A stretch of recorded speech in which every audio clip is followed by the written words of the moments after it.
Hello hello दोस्तों। आज हम एक न्यू एनिमे एक्सप्लेनेशन स्टार्ट कर रहे हैं जिसका नाम है the daily life of the immortal king. तो चलिए बिना टाइम वेस्ट किए करते हैं इस सीरीज को स्टार्ट। तो एपिसोड 1 की स्टार्टिंग में हमें एक हंसता खेलता चाइनीज शहर दिखाया जाता है जहां की टेक्नोलॉजी फ्यूचर से कम की नहीं होती, लेकिन फिर भी यहाँ पर धार्मिक और मॉडर्न लोग एक साथ शांति से जिंदगी बिताना पसंद करते हैं। एक दिन सिटी पर एक जायंट फ्रॉग अटैक कर देता है जिसकी नेगेटिव एनर्जी उसके शरीर से भी काफी ज्यादा खतरनाक होती है, जिससे सिटी में तबाही मच जाती है। तभी एंट्री होती है अपने सुपर हीरोज की, जिन्हें सीरीज में इमॉर्टल कहा गया है। वो लोग जायंट फ्रॉग से लड़ने की कोशिश करते हैं, लेकिन उनकी पावर फ्रॉग के सामने कमजोर पड़ जाती है, बल्कि फ्रॉग उनकी एक साथी को बुरी तरह से जख्मी कर देता है। दूसरी तरफ हमें एक छोटा बच्चा दिखाया जाता है। उसे बाहर क्या हो रहा है उससे कोई लेना देना नहीं होता। वो मस्त होकर एक शॉप से नूडल्स का पैकेट लेता है और उसमें मसाला डालकर खाने लगता है। तभी हीरोज में से एक, जिसका नाम जू है, वो बच्चे को खतरे के बारे में वार्न करने की कोशिश करता है, लेकिन उसकी आवाज बच्चे तक नहीं पहुंच रही थी। जिसके बाद वो फ्रॉग के हमले से बचते हुए बच्चे को एक साइड में लेकर आता है और उसे अपने घर जाने के लिए कहता है। उसके बाद जू फ्रॉग से लड़ने के लिए जाता है। तभी सीन कट होता है और हमें बताया जाता है कि जू ने अकेले उस जायंट फ्रॉग को हरा दिया है, जिसके कारण चाइना की एक मशहूर यूनिवर्सिटी के बाहर उसका स्टैच्यू भी बनाया गया है। फिर सीन पूरी तरह से चेंज हो जाता है वंग की तरफ, जिसका कॉलेज में आज पहला दिन होता है, तो कुछ सीनियर्स उसे बुली कर रहे होते हैं। तभी अचानक से उन लोगों के बीच एक धमाका होता है जो कि एक बेहद खूबसूरत लड़की, जिसका नाम सुन है, उसने किया था और उसका भी आज कॉलेज में पहला दिन होता है। उसे डर कर सीनियर वहां से भाग जाते हैं। आगे सुन वंग से फ्रेंडशिप करने के लिए अपना हाथ आगे बढ़ाती है, लेकिन वंग ठहरा सख्त लौंडा वो सून को मना तो करता है, साथ ही में वो उसे अपनी जान बचाने के लिए कुछ पैसे देकर चुपचाप वहां से चला जाता है। ये देखकर सून की आंखें बड़ी हो जाती हैं और वो पत्थर की बन जाती है, यह सोचकर कि कैसे कल के आए लड़के ने उसका पोपट बना दिया। जिसके बाद हम सभी स्टूडेंट्स को एक बड़े से होल के सामने देखते हैं। दरअसल यहाँ पर डिसाइड किया जाता है कि फ्रेशर स्टूडेंट्स इस क्लास में जाएंगे क्लास ऑर्डिनरी या फिर क्लास इलाइट में, और इस चीज को डिसाइड किया जाता है एक फ्रॉग के स्पिरिचुअल फोर्स पर हिट करके। दोस्तों, यहाँ पर मैं आपको बताता हूँ कि ये उसी जायंट फ्रॉग का स्पिरिचुअल फोर्स है जिसे हमने स्टार्टिंग में इमॉर्टल हीरोज के साथ लड़ते हुए देखा था। उसे इसी कैंपस में कैद करके रखा हुआ है। अब सभी स्टूडेंट्स एक एक कर फ्रॉग पर अपनी स्पिरिचुअल फोर्स से हिट करने लगते हैं, जिसके कारण कुछ स्टूडेंट्स क्लास ऑर्डिनरी में जाते हैं और कुछ क्लास इलाइट में। और जब ये सब हो रहा था, तभी जायंट फ्रॉग ऑडियंस को बताता है कि पिछले 10 सालों से कॉलेज वाले फ्रेशर्स की पावर को जानने के लिए उसे ही यूज करते आ रहे हैं, जिस दौरान हर एक मुक्के से फ्रॉग मारने वाले की स्पिरिचुअल फोर्स में से थोड़ी फोर्स चुरा लिया करता था।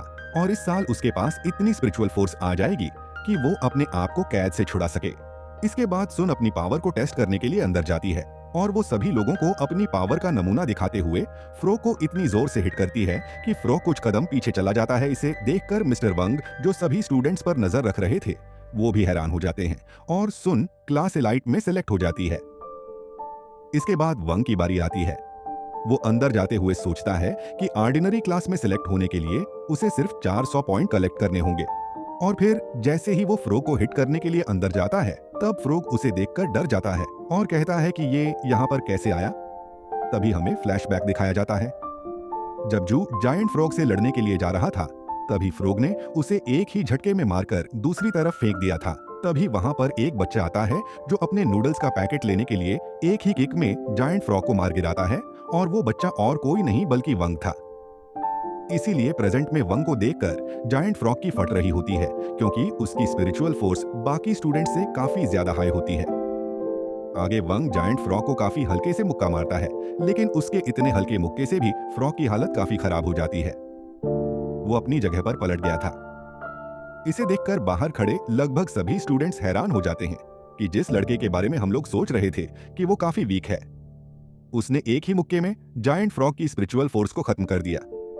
यह देखकर सुन भी काफी ज्यादा हैरान हो जाती है। इसके बाद मिस्टर वांग को क्लास एलाइट में ही डाल दिया जाता है। आगे हमें क्लास एलाइट का एक लेक्चर दिखाया जाता है, जहां पर वंग भी सभी स्टूडेंट्स के साथ बैठा हुआ था और सामने टीचर उन्हें किसी भी चीज को अपने सामने समन करने की स्पेल सिखा रही थी, जिसे सबसे पहले चैन नाम का स्टूडेंट ट्राई करता है। और जब वो टीचर के बताए हुए स्पेल पढ़ रहा था, तब ऐसा लग रहा था कि मानो वो कोई खतरनाक चीज का समन कर रहा हो, लेकिन जब स्पेल खत्म होता है, तब उसके हाथ में बच्चों की प्रिंसेस वाली स्टिक आती है। ये तो वही बात हो गई, खोदा पहाड़ और निकली चूहिया। और यहाँ पर चूहिया नहीं बल्कि चैन की इज्जत निकल गई जिसे देखकर। सभी स्टूडेंट्स उस पर काफी हंसते हैं। इसके बाद क्लास के सभी स्टूडेंट्स अपनी पावर का यूज करके कुछ ना कुछ समन कर रहे थे। इस दौरान सुन एक स्पिरिचुअल बीस्ट यानी डॉग को समन करती है, लेकिन उसकी स्पिरिचुअल फोर्स इतनी ज्यादा नहीं थी कि वो पूरे डॉग को समन कर सके, जिसके कारण वहां पर सिर्फ डॉग की हड्डियां ही आती है। अब क्लास के सभी स्टूडेंट्स ने बेसिक मैजिक करना सीख लिया था, मगर टीचर नोटिस करती है कि वंग ने अभी तक किसी को समन नहीं किया। इसीलिए वो वंग को अपनी पावर का यूज करने को कहती है, जिसे सुनकर न चाहते हुए भी वंग अपनी स्पिरिचुअल फोर्स का यूज करके आसपास के किसी भी एलियन को समन करता है। इसके कारण वहां पर एक बड़ा धमाका होता है और सब लोगों के चेहरे देखने लायक थे, मानो उन्होंने कोई भूत देख लिया हो। वंग ने जायंट फ्रॉग को समन किया था जो जू की कड़ी स्पेल में कैद था। वहीं जायंट फ्रॉग वांग को एक बार फिर अपने सामने देखकर घबरा जाता है, और घबराए भी क्यों ना। वांग ने एक बार पहले ही अपनी स्पिरिचुअल फोर्स का यूज करके उसे हराया था, वो भी तब जब वो बच्चा था, और अब तो वो बड़ा हो चुका है और चाहे तो वो अपनी पावर का यूज करके फ्रॉग का नामो निशान मिटा सकता है। आगे जायंट फ्रॉग को देखकर सभी स्टूडेंट्स काफी ज्यादा डर जाते हैं, मगर तभी टीचर जल्दी से सुन के समन किए हुए डॉग को जायंट फ्रॉग की तरफ फेंकती है और अपने स्पिरिचुअल फोर्स से दोनों को कंबाइन करके एक फुल डॉग में चेंज कर देती है, जिसे देखकर सभी स्टूडेंट्स को डॉग काफी पसंद आता है।